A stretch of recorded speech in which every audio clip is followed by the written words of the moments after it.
All right, folks, welcome to another episode of Spilling Tea. I'm your host, Tiffany Daniels.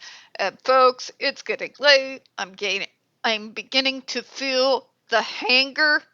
The hanger is real. So we're just doing trigger warnings. We're going to jump right into it and try to make it as short as reasonably possible. Trigger warnings, folks. When we talk about places like the Judge Rotenberg Educational Center, Agape Boarding School for Boys, you're going to hear vivid descriptions of, get clips or surveillance footage of people with mental health issues or disabled people being tortured and abused. If you got young children present, please utilize your headphones. Also, this channel is marked not for kids for a reason.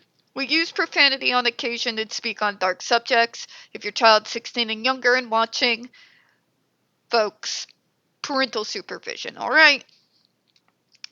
Okay, so like I warned you in the previous video, JRC has once again provided us with another list of drugs. Remember with EL, how they did that whole list, failed to tell us what each of those drugs were prescribed for and what they were supposed to do. So we went through the list that they put out, and we discovered out of all the drugs that they listed, only two of them had any type of direct impact in regards to behavior. Well, the JRC never learns anything. And because the general public generally takes them at their word, they don't think they have to. Thing is, a lot of us who began finding them circa around 2008, and more of the kids who watched us and are coming up behind us, well, what can I say? We've worked in the field. Some of us still do on a voluntary consultant basis, as well as working with groups like People First, the Autism Self-Advocacy Network, and the International Disability Rights Groups. So, because of that, we can take a list like this, and we know for a fact just by looking at them that not all of the drugs they are listing are in actuality anything to do with quote unquote behaviors at all. At all. It's that shock value. One of the easiest ways to remove that shock value from you is by going through each one and telling you what these drugs actually are. You see, when you do that, it makes it a hell of a lot harder for the JRC to argue that the kid's doped up to the gills and warehoused and doesn't even function. So, I like to be contrary, and I've got a vindictive streak a mile wide, and after all the annoyance, the ableism, and the stupidity that I've endured today, I can't say that I'm not going to enjoy this, because I really am. You have no idea. I'm going to start with Risperdal. Now, this one is something I am familiar with because circa about around 2012, 2013, this started become something that was not just anymore a drug that was used for schizophrenia or bipolar disorder, but also began to be used to help to deal with the irritants caused by autism. Side effects, however, is one of the reasons why I got sent to Paxil instead of it. I also want to note that especially during that time when it was becoming popular to do that, the first folks that I saw start engaging with this medication were my dual diagnosers. So you see, there's quite a few folks who are autistic like moi, who also like moi have some mental health issues, in particular what it's listing here, bipolar and schizophrenia. And the largest portion of my consumers that would come into my office that were on that drug were usually the dual diagnosers. Okay? Yeah. They like to leave things out like that, don't they? So, Let's also take a look at it. Well, uses, side effects, all of that stuff. It balances the level of dopamine and serotonin in your brain, substances that help regulate mood, behaviors, and thoughts. Now, one of the reasons why that doesn't help me is serotonin syndrome, baby. My problem is I have way too much of it. And that happened because when I was in high school, the doctors very stupidly had me on 150 milligrams of Adderall and on 100 milligrams of Zoloft. And I was told to take both pills at the same time every single morning. So, yeah, one of the main reasons why the doctor said, yeah, Tiff, no. Okay? But yeah, largely, it's usually given more to the folks that have one of these mental health issues as well as the autism. And that's also where I've largely seen it have the most success. Now, let's go back to the list, shall we? Alright, Seroquel is something I recognize. I'm thinking that was something that was given to me to help with sleep when I was younger. Particularly the last year of high school. I've always had major issues with sleep. Some of us who are autistic do. And they've got me on something new right now that I'm literally just like within the 2 week mark. That's not really, unfortunately, having a whole lot of impact, but we'll see. The main problem with it that I remember, though, was that it sedated me so much that all I wanted to do was sleep. And although it did not make me comatose, JRC, any more than Wellbutrin did that had similar effects, I was still able to function. Barely, but I was able to walk, talk, communicate. I wasn't a drooling mess that was chained to a bed in a warehouse. Lithium we all recognize from the Britney Spears case. We're not going to be rehashing that. I will say anybody who is willing to prescribe that should really look into the type of weird ass side effects that can have on neurodivergent people, because the stories are not fun, folks. In regards to side effects, number one, doctors are not infallible. Shut up, JRC. This is not a tip in your favor. They prescribe medicines. You shocked people into catatonia. These two things are not the same. Just saying. But we're going to pull it up anyways. I was on it extremely shortly. I think it was about around a week. Okay, so it usually covers schizophrenia, bipolar. It was literally prescribed for me to, I guess, help calm me down, help me be able to sleep at night. Back then, there were several different things. It was kind of experimental. Yes, that's what it was. It was the anxiety. It was anxiety, and for me to be able to sleep. Right here, there is. It was for the off-label use due to my extreme anxiety disorder. But because it made me so damn sleepy, my already antisocial ass became even more antisocial and even more not wanting to deal with people. Okay? But is any of this telling you that it makes people catatonic, drool, and unable to function? No. It says it causes drowsiness. I'm not saying there aren't cases out there where possibly that is the case.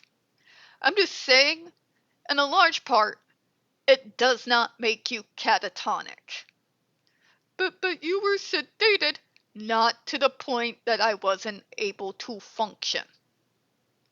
That's my point. Because that's what the JRC always uses. Again, they play fast and loose with the truth. Right here, it says it's a sedative. Not every single sedative out there is going to turn you into a drooling, catatonic, unfunctioning mess.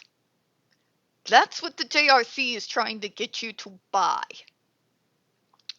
Let's go through a few more of them, shall we?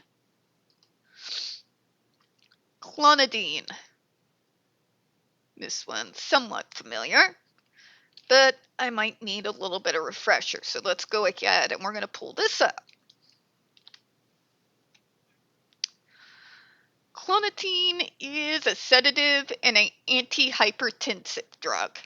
So in other words, this is one of the medicines that is used for people with ADHD. One of the off-label uses is for cancer pain. But it's a sedative. I will say it again. Not everything that's a sedative is designed to put you into a catatonic, drooling stupor. Okay? In particular, if you see that it's also prescribed to kids with ADHD, that becomes more than apparent. In particular, kids with ADHD and sedatives do not interact the way it would interact with me, who's just straight up autistic, or with your neurotypical person.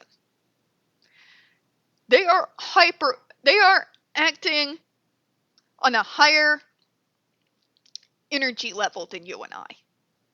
Okay? At all times. It's what makes it difficult to stick to one task and keep their brain from floating to one place to another place to another place. A drug like this, when prescribed to someone with ADHD, what its purpose is to bring that energy level down enough so that rampant energy isn't having them essentially do, please forgive me, I'm not trying to be ableist. I love you, I love you, I love you, squirrel. Okay? That's what it does there. So yes, it's a sedative. It's prescribed to specific people with ADHD to help get that energy down low enough so that they're able to concentrate on tasks at hand, be a little bit more aware of the world around them without jumping from thing to thing to thing and not finishing things. Okay? Also, off label, high blood pressure. I'm not going to take it. I take Paxil. Those two together. Wouldn't be good. Wouldn't be good. Stick to what I got. I have low enough energy as it is. Alright. What's our next one? Neurotonin. I'm actually somewhat familiar with this. Sounds like something I might have been looking at the other day.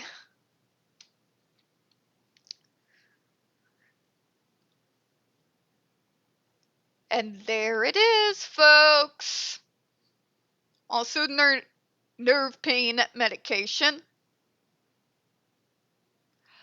So, what this particular drug has absolutely zero to do with behaviors, either self-injurious or aggressive whatsoever.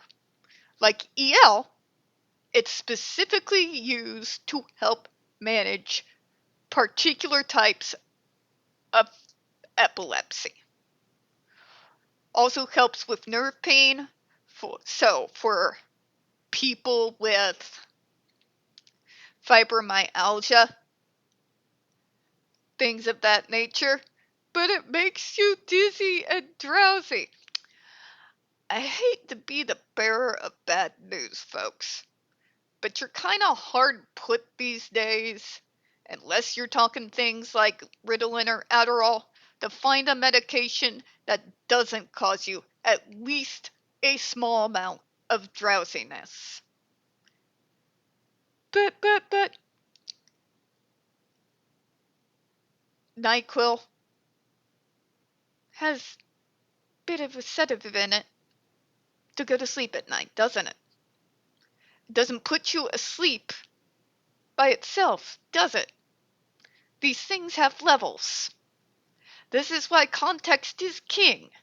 Whether it's prescription medication, whether it is a treatment program, context is king. Environment is king. What's going on at the time is king. These are vital details that the JRC leaves out of every single so-called testimony they continue to send over and over and over again. All right? This is very clearly not a medicine that is meant to deal directly with self-injurious behavior or aggressive behavior. And quite frankly, neither are the other ones. They have more to do with calm, not so much direct in regards to that. Now, they do have side effects that can help with those issues. But, okay, moving on. We got 3 more to go. This one here is called Topaz. We're going to be pulling that one up next. And then the hanger is real, folks. I'm sorry, but the hanger is real. I don't mean to be rude. But there is food that is calling my name.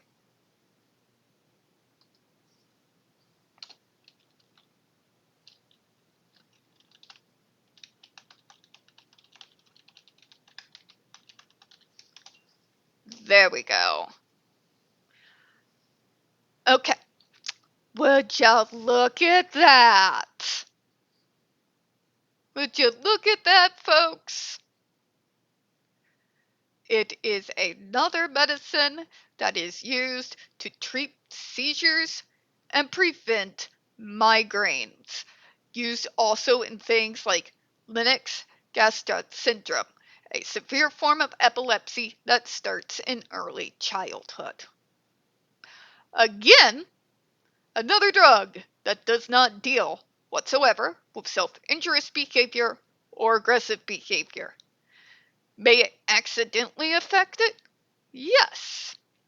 I have noticed after multiple grand mal seizures that the person coming out of it within a short time period of becoming coherent, they become extremely irritated and very quick to anger. So, if you have something that helps limit the seizures, or at the least limit their severity, that's going to affect overall behavior. However, this is not a drug that deals specifically with this. So other than the incidental logical side effects, again, God, they are so bad at this. Ativan, we're not even going to look up. That is the primary drug. You usually give it to the person who's had a seizure. You try to get it up underneath their tongue right after they had the seizure. It hopefully stops all of the other incoming seizures, gets the body calmed down, sedates it so it can go into restorative sleep. We are going to be looking at Anafranil, and then after that, we're going to go ahead and close out for the evening. I was going to try and challenge myself to do 5 videos, but the hanger is real. And today has just been a long, irritating mess, dealing with ableists on all sides, people who revealed their ableist sides at the smallest amount of provocation I've seen in a long damn minute. And coming from me, that's saying something. All right, last one, Anafranil. This is an antidepressant medication that treats obsessive compulsive disorder. So, some of us have a dual diagnosis of both being autistic and OCD, which is interesting because there are certain things about my autism diagnosis that are very similar to OCD without quite stepping over the edge. My OCD is usually cleanliness. I don't clean, I sterilize. If there is a single speck on the floor and I see it, and my usual products are not working, I will find like industrial strength stuff. I will get on my hands and knees and I will scrub and scrub and scrub until I can no longer see it. Because if I don't, it's going to sit there on the floor. I know where it is and it's going to mock me. Crazy, I know. I'm aware. Thankfully, it's better again with the Paxil. The Paxil also helped manifest it while making it milder than what it would normally be under not so stressed out of my gourd circumstances. But yeah. Now tell me, other than helping with the OCD compulsion, other than making us slightly more easier to tolerate in polite company when the OCD decides to hit, how does that affect aggressive behavior or self-injurious behavior? The only way I've actually seen that is in regards to those who, like me, were autistic, OCD, and survivors of SA, where you're never clean enough. That affected me a hell of a lot more when I was younger, especially right after autistic burnout when I was 16, where that can cause harm, but it doesn't cause his aggressive behavior. Okay? Nor is it similar to where you're like when you're slamming your head into things. It's a different form of self-harm, one that's not so conscious as it is subconscious. So once again, we've got a list of drugs that the JRC is trying to tell us are overpowering this kid, making him drool, not be able to function or interact with others, or be able to do anything. They're catatonic without their torture device. We've gone through them one by one, and not with a single one of them was that the case. Now, I will give them that with RL, they've got a few more drugs in this list that is supposed to help with behaviors. Not for the exact same things that JRC is trying to tell you about, for one. And number two, do not have, they're exaggerating the side effects by 10 billion. Okay? Yeah. All right, folks, we're going to close out for tonight. We don't get very many views on this channel, and the few we do tend to get removed from time to time. Folks, I would appreciate it if you wouldn't forget to hit the like button, hit subscribe. Don't forget to hit the comments. I really do appreciate your time tonight. As always, folks, we here at Spilling Tea hope you have a good one. Now, I have some serious hanger that I really need to get taken care of. So I hope you all have a good one. I'm going to surround myself with books, and then I'm going to play some Dunk Upon because I'm a special level irritated. So the pink haired woman that I always fight through the computer on that game, she's got to die. Bye bye, everyone.